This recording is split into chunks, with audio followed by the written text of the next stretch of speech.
Today, I'm going to be interviewing one of my family members, my mom, Margo, who uses information technology in her daily life. So I'm going to ask you a series of questions. The first being, can you describe your current role and how you use information technology in your daily work or personal life? My current role is a QA analyst team lead, and I basically use information technology every single day. I do software QA, so I verify and test software for it's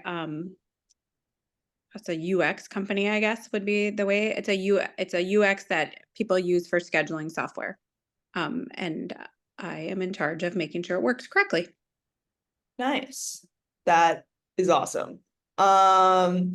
What measures do you take to ensure the security and privacy of your data while using these sorts of technologies? Just on a project that we added a double layer of security to our application.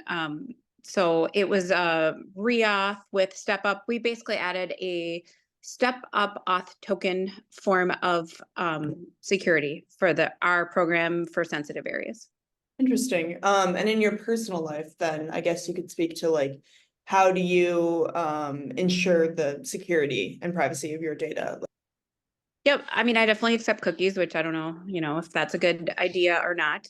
But I try to have multi-factor authentication set up for almost every login. And then, just the basics of not having varied passwords, not using the same password across every million thing that I log into and log out, every Yeah, day. But I think basically multi-factor and having different passwords is kind of what I try. nice. Okay, and then finally, how do you stay updated with the latest technology trends or tools relevant to your work and interests? Well, it's really easy when you work in it. So it's kind of pushed to me, right? Like at work, we'll get things like we're using this now, and that will force me to learn it.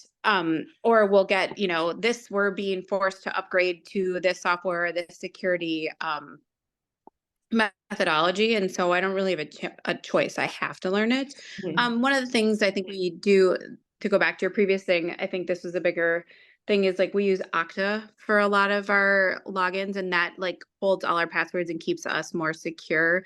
And so that's been interesting to learn how all of that's integrated. But really, I don't seek it out on my own. It's pushed to me from work, and then I try to use it in my personal life.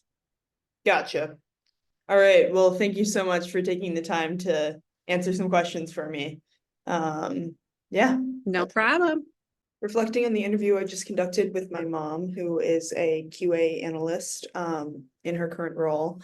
One way I can see a connection between what she's doing in her daily life to what we've learned in class is in our most recent project management lab, where one of the key pieces on any project team is the quality assurance tester who tests the software to ensure that it works prior to its rollout. And that is a direct comparison to something that my mom does almost every day on a daily basis. Additionally, another thing that I can relate from what she discussed in the interview to what we've learned in class is in the whole realm of data privacy and security. I know that she said in the interview that she continually accepts cookies when she's browsing on websites, which is something that we learned about in class, and it's really just a matter of personal preference of whether or not you're comfortable with those companies tracking your personal data. Another thing she mentioned was how she uses multiple different passwords rather than just one, which is smart and something that Professor Rubin has directly talked about in class, and the importance of not using one password across all of the different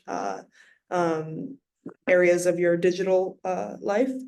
And then finally, in both her professional and personal life, she takes two-factor authentication measures to ensure the security and privacy of her data. So those are some of the key takeaways from this interview and how I can see the direct connection from what we've learned in class in IST 195 to what my mom is doing on a daily basis. So thank you.